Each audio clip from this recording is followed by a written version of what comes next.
Hello everyone, this is SomerSand with another Chats About Improv. And today we have our guest, again, Liam Brennan. Yay! Hello, it's your boy, Liam Yeah. Brennan. So, Liam, thank you so much for being again with us. And today we are going to talk about presenting improv hmm to a non-improv audience. Yeah, and I guess to extrapolate on that, I suppose I mean like thinking about how does improv translate to an audience who've never seen it before, right? Like maybe they've seen Whose Line Is It Anyway and are kind of vaguely aware of it, but maybe, the show was out quite a while ago. I know there's been more recent stuff, but yeah, I'm assuming for this, like people who just kind of aren't improv savvy is another way of putting it, I guess. Thinking in terms of language, what language do we use? I see this all the time on stage. The words short form, long form, edits, narrative, opening, Armando, Harold, maybe less so with the last two, but I think those terms are kind of just thrown out there. You go on stage and you say, "Hi everyone, we're going to do a short form show for you now." It's like, Yeah, what the fuck does that mean? Like to exactly. someone who's a lot of students don't really know what that means. So I think you're asking a lot of your audience if that's the first thing that comes out of your mouth. I think it's something to do with the culture of improv, in that, bluntly, most improvisers, not all, but most improvisers make their money from teaching classes. The economy of improv is classroom based, or certainly education based. Yeah. So you have people coming out of a lot of people coming out of various educational institutes that are using that language. They're using the same language, the same technical language that the teacher is using, and sort of think, oh, that's how we say that to an audience. And actually, it's quite distancing and not very inclusive. It's just it leaves people they're already kind of baffled by what improv is, Yeah. and by throwing these specific technical insider terms, it feels very insular, I think. You just say, hello everyone. We're gonna play a story, an improvised story. Yeah. Yeah, I think so. Doing it that way is really nice. Like improvised story, everyone can kind of go, oh cool, I know what that is. I know what that is. Like Yeah. I don't it's not too insidery. It's very quick, clear, and to the point. People that do improv will immediately know what it is. People that don't do improv will know immediately what it is, Yeah. right? Mhm. I think it's also like, I suppose because I think that's quite an easy fix. I think that's an easy fix if people chose to do that. I mean, that's a culture Yes. thing. It's up to people whether they wish to do that or not. What I would say is a little bit tougher to change is, for example, I'm going to call it out, the sweep edit. Lovely, efficient, terrible on stage though. It looks awful, right? It looks Right. fucking awful, I know. and we just Yeah, carry on doing it. I know. The audience might think, "What's that person running?" Exactly. It's the Yeah, most but- baffling thing. And then the audience is still computing. Right? What did Muggins just do? They were doing literally nothing, and they just ran across the stage. That's rude. Okay. And then these two are talking about chimpanzees all of a sudden. It's like, what? There's a lot. There's a lot going on. It's the same as the tagging. Somebody taps and then somebody comes as a different really character. interesting, Oh my isn't god! It's so funny. I think it's like it's a lot to ask conceptually of an audience. Yeah. This happens quite often. It's like when someone goes on stage and go, "You'll figure it out," to an audience. It's like, actually, quite often they don't, and they're never coming back. So they didn't figure it out, you know. Yeah. Which is why I think more and more I get into. I know these have got their own problems as well, but verbal edits, stuff like that. I mean, it's not just edits; it's bits and bobs like this. It's sort of, there's a difference between, because on the positive end, a sweep is a really clear sign most of the time, unless someone's on the floor dead, in which case they never see a sweep, and it's really awkward. It's been really funny when they have to go, "You've been swept." It's really funny. But it's sort of, there's a usefulness to it, and there's also a universalness to the language of a lot of these edits. But the problem is, as I say, they're quite alienating for an audience. Maybe it's just worth thinking about a couple of these things. I think stand-up talks a lot about this, but your mum test. Would your parent get what was going on? I mean, that's quite a good test. It doesn't necessarily have to be that specific, but it's a thought experiment. If I've never seen this before, do I know what the hell's going on? Does it benefit what's going on, or does it detract from what's going on? It's quite interesting. I think I've certainly gone through this phase of, like, I started off doing short form, and then I went, short form, who does short form? And then did nothing but long form exclusively, and now I'm pretty much doing short form again exclusively, because to be honest, I'm doing like comedy nights and nights where people don't necessarily know what's going on. I think, even though I do understand why people move towards long form as it gets more challenging, and they want to challenge themselves more, because I think, generally speaking, not completely, but generally speaking, long form improv is more challenging for the player. But short form is just so accessible, and it completely is designed to, okay, audience, you know what's going on now. And they pitch it as a game, which is a really lovely way to, because people are aware what a game is. Yeah. So the fact we're doing a game on stage, which is not new for performance, that's something that's been around for quite a while. Even, like, it might sound a little bit left field, but game shows, we know what it is. It's an accepted format for performance to do a game. So the audience doesn't go, "Why are they doing a game?" It's like, "Oh, cool, yeah, I get what's going on."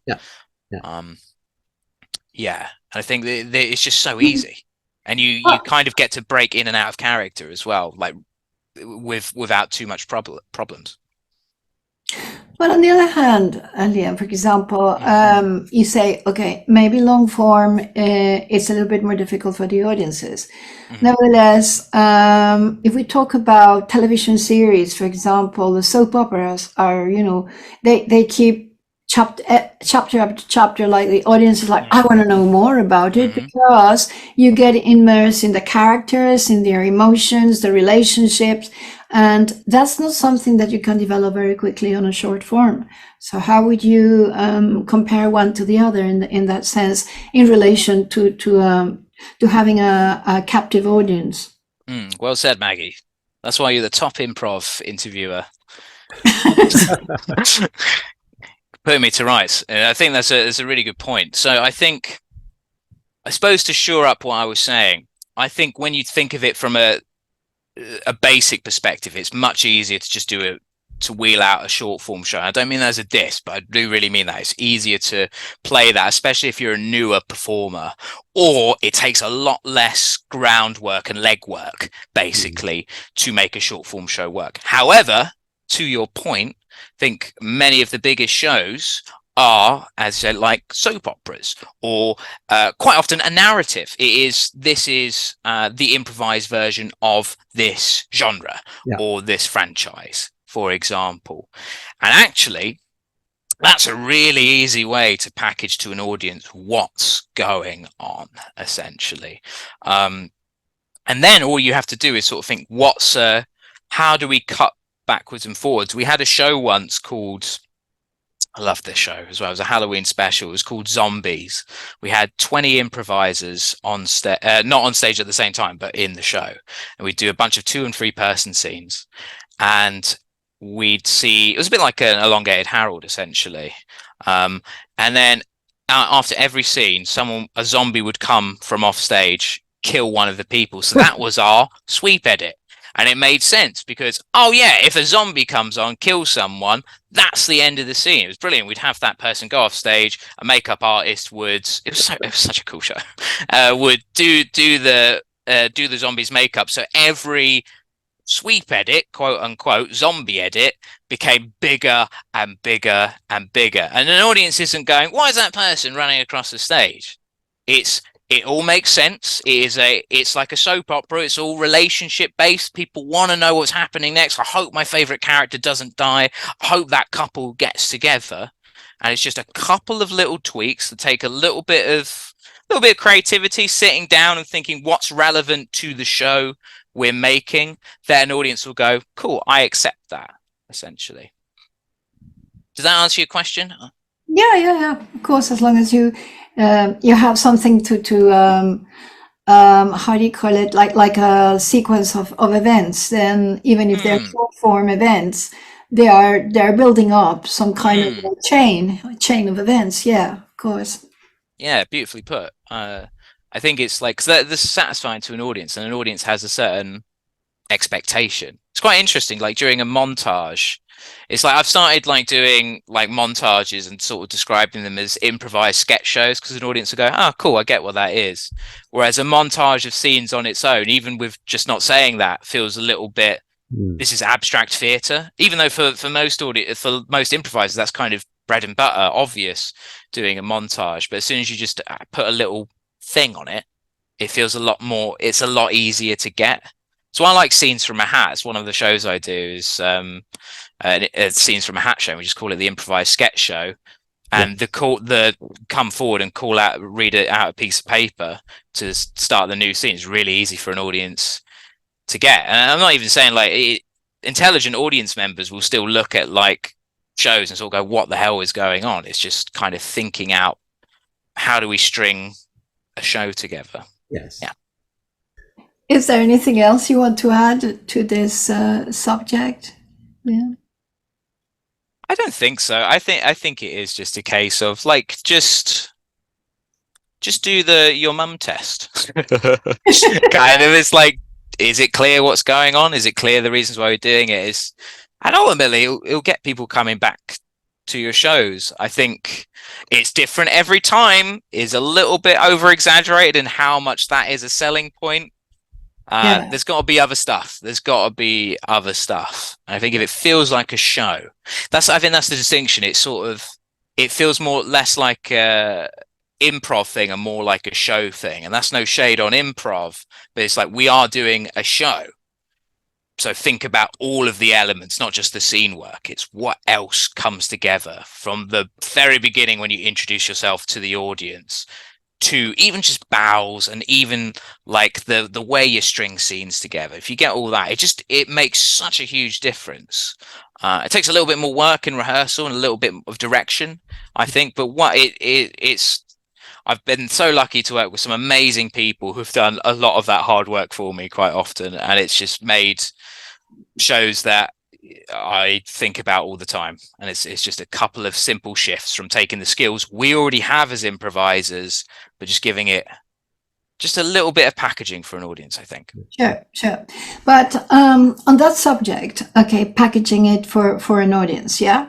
Yeah. My question is, unfortunately, in some countries, some more in others than others, the improv scene seems to be like for an elite of improvisers, performers, and it's been said that it's not made more people aware of the art of improv. People don't go to an improv show because they think, oh, it's not scripted. It might be bad. It might be just like people are just experimenting and they're just playing, and it's not. I don't think it's worth spending the money to go and see it, or the time to go and see it. So perhaps we need, what do you think? We need more awareness of it, more publicity, more, I don't know, television programs that are showing. It's like when it was the Whose Line Is It Anyway, then a lot of people knew about it. But nowadays, how do you think it could be improv brought to a wider number of audience, just normal audience, not improv performers? It's a tough one. I don't really know. I think it is a tricky one, isn't it? I think it's quite interesting. The UCB comedy manual, I believe the reason why that was initially written was for that reason. Maybe like they wanted to, there are plenty of people that want to learn from UCB but can't. Therefore, we're going to create this quite dense book. It's great for improv nerds, but it could be quite tough to get through. I love that book. It can be quite tough, but it is a lovely resource for people. So maybe it is that. Maybe it's making it a little bit more. Like we talked about this the other day. It's how do you make improv content? I think there's a couple of groups that do it quite well, but it's how do you make that translate? I think quite often you type in improv resources. There's some good ones and there's some not so good ones. So maybe that's a way of doing it. Maybe there needs to be outreach programs, to be honest with you. I know a couple of companies were doing that for a little while. I don't know what the status of that is, but I don't really know. I think it's a really tough one. I think I don't know. The thing is I can only answer this from quite a privileged position. Like, honestly, when I started doing improv, and I'm sure it is this way in some places, my first improv team was a bunch of straight white dudes, like on university stage, you know.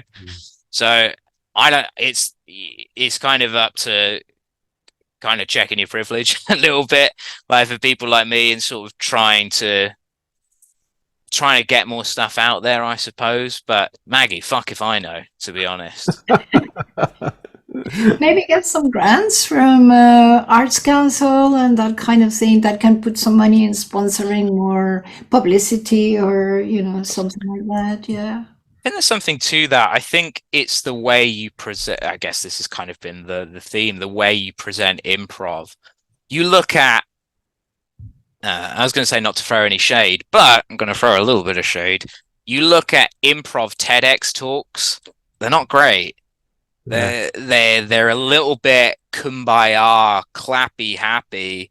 It's like for a bunch of people that are going, I teach corporate workshops to like companies, and you need to be so careful about the language, especially stuff like yes and. If you position yes and, it makes everyone feel good, and all ideas are good ideas. Like their bullshit alarm is just going whoop whoop whoop, because it's true that it's you need to think about how do we present this information that isn't bullshit. What is research backed, evidence based stuff is why people should be doing it this way. And I think sometimes that sort of gets lost. It depends why people are doing it. I think sometimes people don't want to think too much about that element of it. But actually it's sort of like, for example, like people I know, like my parents don't really know what I do for a job. I've been doing this job for quite a long time. People don't know what it is. It really is, how do you pitch the idea? What is the language that you use? And you've got to be so particular and so careful. I think improv changed my life doesn't really work. But if you sort of go, actually, here's by numbers what it actually can do for you, why it's beneficial, and when it's beneficial, there might be something to that. So maybe that is what it is. I mean, I think that's a better way of getting grants, like getting scientists involved who are actually looking at, or like researchers involved. Because I think there's some fascinating stuff. They've done quite a lot of stuff on jazz and improvisational jazz and the research behind that. But there hasn't been a tremendous amount, as far as I know, I could be totally wrong here, in terms of the theatrical art form that, when we say improv, that's essentially what we mean. We mean the stage doing improv. So maybe that's the route. Maybe folks out there that know way more about me than me about neuroscience and stuff like that, there could be something quite cool there that could actually get people to sort of go, there's something to this. Exactly. It's like jazz improvisation has now been accepted in conservatories. You go and study music. You study classical. Pop and rock is not that accepted, but jazz, it is. It is now an academic subject. So the same thing I was thinking about improv could be used also as a therapeutic thing for even for children. Introduce it in schools for children to develop their creativity and that kind of thing, and being taken seriously as in another art form in theater. Yeah. So I think it's like it's essentially doing art in a capitalist society. What is the value that art can bring is how I think you get it through the door with a lot of these things, and then you bring in the other element of it, because actually it's interesting. I wonder, maybe this is because I'm cynical, but I wonder how much creativity is valued versus quite often, like when I do training, talk about soft skills, because improv is fantastic for developing your soft skills. And it's a really fun way of doing it. And it also, I think the strength of it is it's experiential. It's not just the reason when I do training with like Hoopla, for example, when we go to companies and do training, we get strong reviews because it's a lot of fun, but we also actually get people to practice that skill. If the three of us do a word at a time story, we are working so many soft skill muscles all at the same time, and very particularly. It's not just someone coming in and saying, listening is important. Make sure you nod your head and go, and show you're listening. It's bullshit. We all know that's bullshit. That's just performative. Whereas the actual improv skills are behaviors. They are behaviors that you train and skills that you train. I mean, that's the more you push that angle of things and make it actually, this is something that happens. This is actually something that can transform your behaviors, and actually it ends up impacting performance. That's quite a nice way of getting it. And then you sneak in the back door, the creativity stuff. It's kind of sad, but quite often that's kind of the way it is at the moment, I think. Yeah. Works though. It works a treat. Okay, Liam. Well, do you have anything else to add? No, you've rinsed me. Well, it was really nice to have you with us. And Johan, do you want to add anything? No, many thanks for all your insights and the time you took to talk to us for this amazing interview. And yeah, super. Many thanks, Liam Brennan. I just want to add something because Liam has actually been my tutor in several workshops, and if people are there looking for improv classes, well, here's one. Great. Yeah. plug. Gotta bring that improv dollar in. No, I really appreciate that. Thank you so much. Yeah, thanks for having me, folks. Always, it was like a couple of years ago since I've had a chance just to nerd out about improv on someone's show. So I really appreciate that. It's been an absolute blast. Yes. So thank you so much. It's really fun. It's really fun to shoot the shit about improv. So thank you. Have a website or a Facebook profile, just let us know, and then we put it here under the video. Yeah, cool. Yeah. Can do. Okay, perfect. All right. Thank you. Bye-bye.